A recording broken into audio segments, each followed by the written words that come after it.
आखिरकार बीजेपी बहुमत हासिल नहीं कर सकी, जुड़ाना पड़ेगा के आंकड़े तक पहुंचने के लिए एनडीए को। बीजेपी को उसके सहयोगी एनडीए के जो सहयोगी दल हैं उनसे होकर गुजरना पड़ेगा। ऐसे में ये कहा जा रहा है कि एनडीए में दो नेता हैं जो बहुत बड़े राजनीति के धुरंधर भी हैं, उनके हाथ में चाबी है, वो किंग मेकर की भूमिका में हैं। ये दो नेता ऐसे हैं जो अभी तो ये कह रहे हैं कि हम एनडीए के साथ हैं, हम इसी परिवार का हिस्सा हैं, लेकिन उन्हें इंडिया अलायंस की तरफ से भी संपर्क उनसे किया जा रहा है। और जैसे ही ये जानकारी सामने आई कि इंडिया अलायंस भी उनसे संपर्क कर रहा है या कर सकता है, यानी वो संभावनाएं तलाशने की कोशिश कर रहा है, तो बीजेपी की धड़कनें बढ़ गई। कौन है ये दो नेता जो किंग मेकर बनकर उभरे हैं, आइए जानते हैं।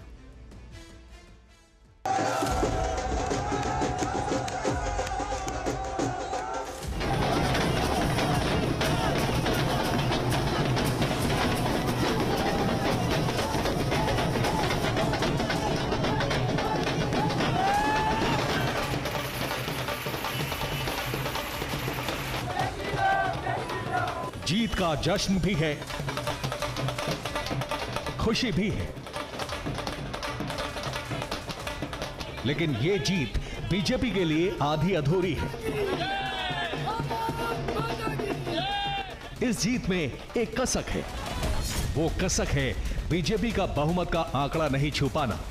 ऐसे में बीजेपी सरकार बनाने के लिए एनडीए के सहयोगी दलों पर निर्भर है,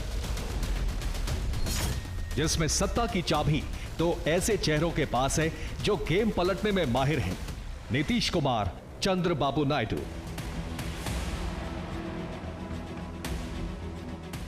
सुशासन बाबू ने फिर साबित किया है, बिहार में नीतीश कुमार है, यानी बिहार की सत्ता के सबसे बड़े चेहरे और खिलाड़ी।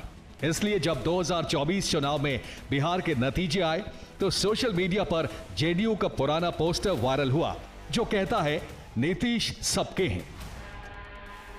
अब इस पोस्टर के मायने क्या है, इसे समझना मुश्किल नहीं। सत्ता में नीतीश का रास्ता बीजेपी के साथ खुला, लेकिन 2024 चुनाव से पहले उन्हीं की पहल पर इंडी गठबंधन अस्तित्व में आया। इस तरह नीतीश कुमार की राजनीति और उस बंगले में झांकने के अभ्यस्त है। बहरहाल बिहार के आंकड़ों में नीतीश कुमार की पार्टी जेडीयू और बीजेपी की सीटें बराबर हैं। एलजेपी आरवी को 5 सीट, आरजेडी को 4 और कांग्रेस को 3 सीट। इसके अलावा 1 सीट हिंदुस्तानी आवामी मोर्चा को मिली है। इसी तरह आंध्र प्रदेश में टीडीपी की बीजेपी के साथ मिलकर सत्ता में वापसी हुई है, यानी चंद्रबाबू नायडू का जादू फिर चला है। साथ ही लोकसभा की 25 सीटों में से टीडीपी को 16, वाईएसआरसीपी को 4, बीजेपी को 3 और जेएनपी को 2 सीट मिली है। अब सवाल उठ रहा है कि कैसे नीतीश कुमार नायडू सरकार बनाने में अहम रोल अदा कर सकते हैं। यहां एक बात और गौर करनी जरूरी है, नीतीश की राजनीति की खासियत के अलावा चंद्रबाबू नायडू की सियासत का मिजाज भी जुदा है। वो कभी बीजेपी विरोधी थे, फिर वो एनडीए संयोजक बने, फिर उन्होंने मोदी काल में एनडीए का साथ छोड़ा, फिर सबसे पहले देश भर की सियासी पार्टियों को जोड़ने की कोशिश करने वाले बने, लेकिन उनका यह प्रयास कामयाब नहीं हुआ। अब फिर वो बीजेपी के साथ हैं। ऐसे में जब बीजेपी को अपने दम पर बहुमत नहीं है और सरकार बनाने के लिए बहुमत का आंकड़ा 272 है, जबकि बीजेपी को 244 सीटें मिली हैं, जो बहुमत से 28 कम है। इस 28 सीट का जुगाड़ टीडीपी की 16 और जेडीयू की 12 सीट से होगा। ऐसे में कहना गलत नहीं होगा कि नीतीश कुमार और चंद्रबाबू नायडू किंग मेकर की भूमिका में होंगे। हालांकि दोनों एनडीए का हिस्सा हैं, लेकिन इंडिया अलायंस भी अपने पाले में लाने की कोशिश में जुट गया है। राजनीति में कुछ भी संभव, कोई सबसे बात करते हैं, तो उसके लिए कुछ नहीं कहा जा सकता, क्योंकि इनकी निर्भरता नीतीश कुमार और जो है चंद्रबाबू नायडू पे है मुख्य रूप से। तो और इसके लिए जो है ये बहुत एक उनके लिए बहुत ये मतलब ऐसा संदेश है जनता का कि भाई तुम्हें हमने नकारा है। भाजपा के पास बहुमत नहीं है देश के अंदर। अगर एनडीए गठबंधन में देखें, 2 मुख्य पार्टियां हैं। एक पार्टी है आंध्र प्रदेश से बीजेपी, चंद्रबाबू नायडू। दूसरे एनडीए के अंदर नीतीश कुमार जी हैं, जिन्होंने इस बार घूम करके देश भर में नरेंद्र मोदी जी के खिलाफ अभियान चलाया ये दोनों नेता हैं, देश के लोग उनसे उम्मीद कर रहे हैं कि सही समय पर सही फैसला लेंगे। कहा तो यह भी जा रहा है कि शरद पवार ने नीतीश कुमार और चंद्रबाबू नायडू से फोन पर बात भी की। मेरी बातचीत खाली दो लोगों के साथ हो गई, खड़गे साहब एंड सीताराम येचुरी, और वो अन्य साथियों के साथ बातचीत करेंगे और फिर हमें संदेशा देंगे कि दिल्ली में मिलना है या नहीं। हो सकता है कि कल मिलने की स्थिति पैदा हो सकती है। सियासी हलकों में चर्चा है कि नीतीश कुमार को डिप्टी पीएम और चंद्रबाबू नायडू से आंध्र प्रदेश को विशेष राज्य का दर्जा देने का वादा किया गया है। हालांकि शरद पवार की तरफ से इस पर कोई प्रतिक्रिया नहीं आई है। उधर कांग्रेस के वरिष्ठ नेता भी नीतीश कुमार और चंद्रबाबू नायडू से बात कर सकते हैं। इसके लिए दिल्ली में बुधवार को इंडिया अलायंस की मीटिंग होनी है, जहां बड़ा फैसला लिया जा सकता है। हम एक कोलिशन के भाग हैं, ठीक है।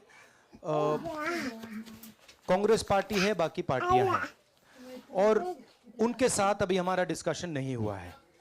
हमने, भैया शांत हो जाए, हमने उनसे कहा था, इंडिया पार्टनर से कहा था कि चुनाव के बाद 5 तारीख को हमारी मीटिंग होगी और उस मीटिंग में हम ये जो सवाल है इसको डिसाइड करेंगे। तो सचमुच में इस सवाल का जवाब आज हमारे पास है नहीं, कल होगा। एक और बात यूपी के बारे में बोल देता हूं, इसमें मेरी बहन प्रियंका गांधी का भी काम है। इस सारे मामले पर जेडीयू की तरफ से कहा गया है कि जेडीयू एनडीए का हिस्सा है और रहेगा। एनडीए में आज हम दूसरे नंबर पर संख्या के हिसाब से हाजिर। जनता दल यू का और नीतीश कुमार का फैसला है, हम एनडीए में हैं और एनडीए में बने रहेंगे। जेडीयू के अलावा टीडीपी की तरफ से भरोसा दिलाया गया है कि आंध्र प्रदेश और केंद्र सरकार में टीडीपी एनडीए का हिस्सा बनी रहेगी।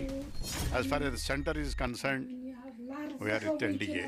So it's a landslide victory in Assam Parliament also. We have given commitment to the NDA. Pre-alliance is there, and that will continue. नतीजों की तस्वीर साफ हो चुकी है। अब सरकार बनाने के लिए कल एनडीए की बड़ी मीटिंग होगी, जिसमें सभी घटक दलों के नेताओं को दिल्ली आने का न्योता दिया गया है। उसी मीटिंग में साफ हो पाएगा कि एनडीए के साथ कौन है।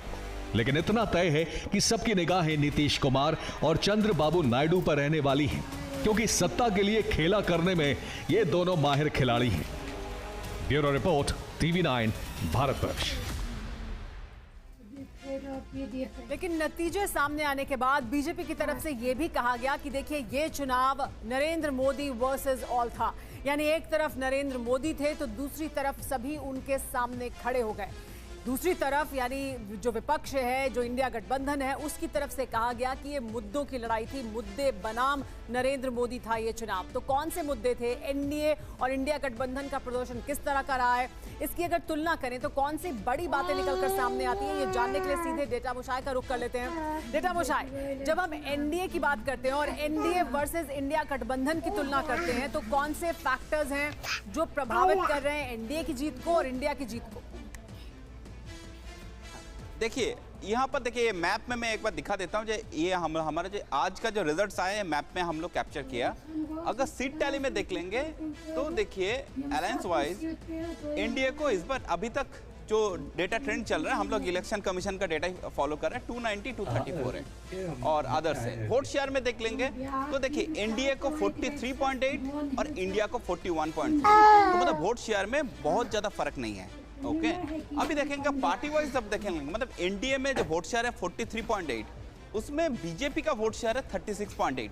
जो बीजेपी का वोट शेयर पिछले बार 37.2 था, उससे थोड़ा सा घट गया, 37.2 है। तो देखिए, जो एनडीए का जो मेजर कॉन्स्टिट्यूएंट है, जो जिसने बहुत अच्छा परफॉर्म किया, एक है टीडीपी, ये बहुत इंपॉर्टेंट रोल प्ले करने जा रहा है। एक होगा आपका जेडीयू। ये दोनों पार्टी बहुत ही इंपॉर्टेंट है। और देखिए, बहुत इंटरेस्टिंग है, देखिए पिछले बार 2019 अगर इलेक्शन देखेंगे तब टीडीपी ये अलायंस में नहीं था, मतलब टीडीपी बीजेपी के साथ अलायंस में नहीं था, और जेडीयू यूपी अलायंस में चला गया था, मतलब इंडिया अलायंस में था, फिर इंडिया अलायंस से फिर से बैक करके आया। तो ये बहुत इंटरेस्टिंग है।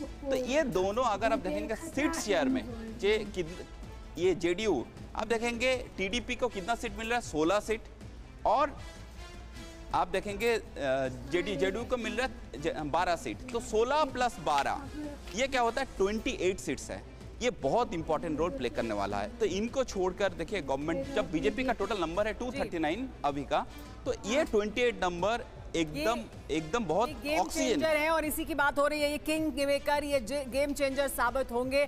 लेकिन इस बार के जो चुनाव परिणाम सामने आए हैं, जो नतीजे सामने आए हैं, उसमें कई संदेश छिपे हुए हैं। उसमें एक बड़ा संदेश जो विपक्ष को, जो इंडिया गठबंधन को दिखाई दे रहा है, उनका ये कहना है कि ये ब्रांड मोदी की हार है, क्योंकि ये पूरा चुनाव प्रधानमंत्री नरेंद्र मोदी के नाम पर लड़ा गया। वहीं इस चुनाव के लिए बीजेपी के लिए, एनडीए के लिए मुख्य कैंपेन करने वाले स्टार प्रचारक थे, और क्योंकि ये उनके नाम पर लड़ा गया चुनाव है, इस वजह से जो चुनाव के नतीजे हैं, दरअसल ये प्रधानमंत्री नरेंद्र मोदी की हार है, उनके ब्रांड की कमजोरी है। ये रुख इंडिया गठबंधन का है। लेकिन वहीं बीजेपी इसके उलट दावे कर रही है। वो ये कह रही है कि तीसरी बार सत्ता में वापसी कर रही है।